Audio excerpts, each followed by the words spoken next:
에이핑크의 멤버 정은지가 자려고 누워 있었는데 갑자기 가위에 눌리게 됐다고 합니다. 바로 귀 옆에서 드라마 OST를 엄청 낮은 목소리로 부르는 소리가 들려왔고, 그 당시 너무 놀랐던 정은지는 지금 안 깨면 진짜 큰일 나겠다는 생각을 했답니다. 그래서 가위에서 깨려고 몸부림을 쳐서 겨우 깼는데 가위가 풀리자마자 바로 귀 옆에서 들린 소리가 "아, 인형 키 쓴 거 봐라" 말을 분명히 들은 정은지는 해가 뜰 때까지 움직일 수 없었다고 합니다. DJ DOC 신인 시절 숙소로 쓴 오피스텔에서 이하늘이 겪었던 일이라고 합니다.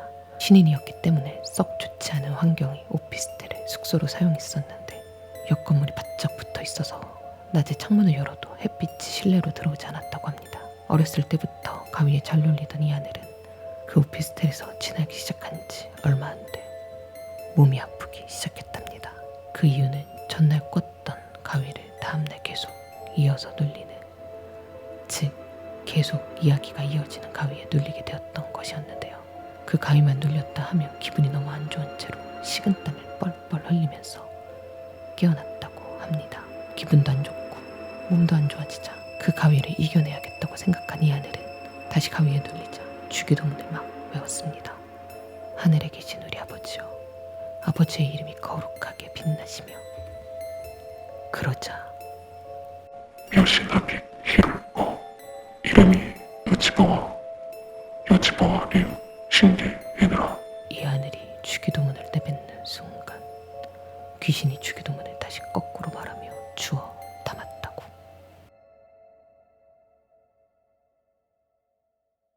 토니안이 2011년 방송을 통해 최초로 공개했던 경험입니다. 토니안은 평소에 가위를 자주 눌리는 편인데 어느 순간 이상한 가위가 이어졌다고 했습니다. 가위에 눌렸을 때 나오는 귀신이 공통적으로 긴 머리의 여자였고, 처음 그 가위에 눌려 귀신을 봤을 때는 토니안이 누워있는 침대가에서 토니안을 쳐다보고 있었다고 합니다. 하루는 스케줄을 마치고 너무 피곤했던 토니안은 씻고 나서 바로 잠을 청했고, 물론 그날도 가위에 눌렸습니다. 그런데 어느 순간 느낌이 이상했습니다. 그동안 눌렸던 가위와 다르게 뭔가 살이 닿는다는 느낌에 눈을 살짝 떴는데 그 귀신이 침대 옆에 서서 자신의 가슴을 쓰다듬고 있었던 것입니다.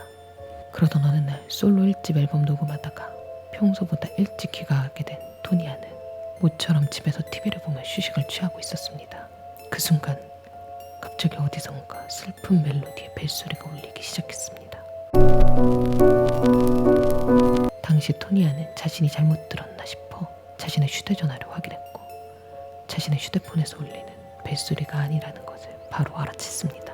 계속해서 집안 부엌의 싱크대 쪽에서 울리는 의문의 벨소리.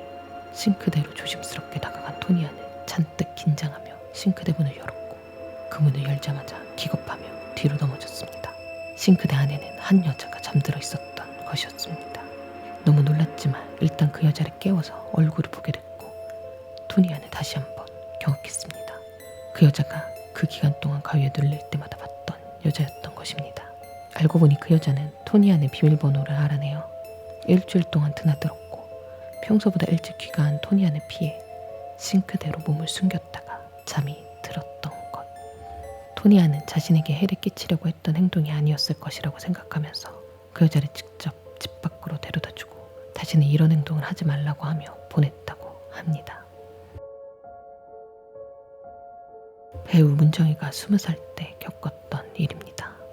당시 집에서 버스를 타러 가기 위해서는 어떤 골목을 지나야만 했습니다. 어느 날 버스를 타러 가는데 뒤에서 덩치가 큰 남자 한 명이 자신과 발걸음을 맞추면서 걷고 있었습니다. 누군가 뒤에서 따라오는 게 무서웠지만 정말 자신을 따라오는 것인지 헷갈렸던 문정희는 그 남자에게 한 가지 시험을 해보기로 했습니다. 문정희는 두고 나온 물건이 있는 것처럼 오던 길에 다시 되돌아갔다가 남자가 가던 길에 가면 다시 버스 정류장으로 가기 위해 "아 맞다 그거" 라는 말과 함께 뒤돌아섰는데, 그 순간 바로 남자가 문정희의 뒷덜미를 확 잡았습니다. 다행히도 남자가 자신을 잡자마자 재빠르게 뿌리치고 근처 슈퍼로 정신없이 도망쳐간 문정희. 그러나 슈퍼에는 오직 할머니 한 분만이 계셨고, 그 그 할머니가 나가서 남자에게 누구를 찾냐고 물어보자 남자는 전혀 당황하지 않고 제 동생이 거기 안에 들어갔어요. 좀 불러주세요. 라는 말을 했다고 합니다. 너무 무서웠던 그 순간 집에 전화를 걸었고 마침 막내 남동생이 전화를 받아 도움을 요청하고 전화를 끊었다고 합니다. 그 사이 남자는 문정이가 숨어있던 방으로 들어오려고 하고 있었습니다. 그 위기의 순간 바로 집 근처였던 슈퍼에 문정이의 남동생이 도착했고 누구를 찾냐고 물으면서 그 남자를 슈퍼 밖으로 데리고 나갔다고 합니다. 이후 남동생이 완력으로 그 남자를 제압해 그 상황을 해결했다고. 1987년 배가 고작 일주일에 한 번만 드나들며 단 4가구만 살고 있던 외딴 섬에 김태원이 부활 2집을 작곡하기 위해 들어갔습니다. 그때 김태원이 섬에서 만든 곡이 회상 3 마지막 콘서트와 회상 1 천국에서와 같은 명곡들이었습니다. 김태원은 그 섬에서 작곡을 할 때 바닷가 방파제에서 한 소녀를 만나게 되었다는데요. 중학교 1학년 정도로 보이며 무척이나 아름다웠던 그 소녀는 홀로 쓸쓸히 앉아 있었고 김태원은 그 소녀에게 어마어마한 영감을 받게 되었습니다.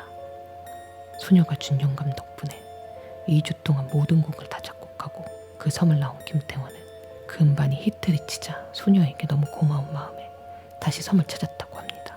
그런데 마을 사람들에 의하면 애초에 그 섬에 존재하지 않았다고. 오늘 이야기는 여기까지입니다. 다음 사연이 궁금하시다면 구독, 좋아요 눌러주세요.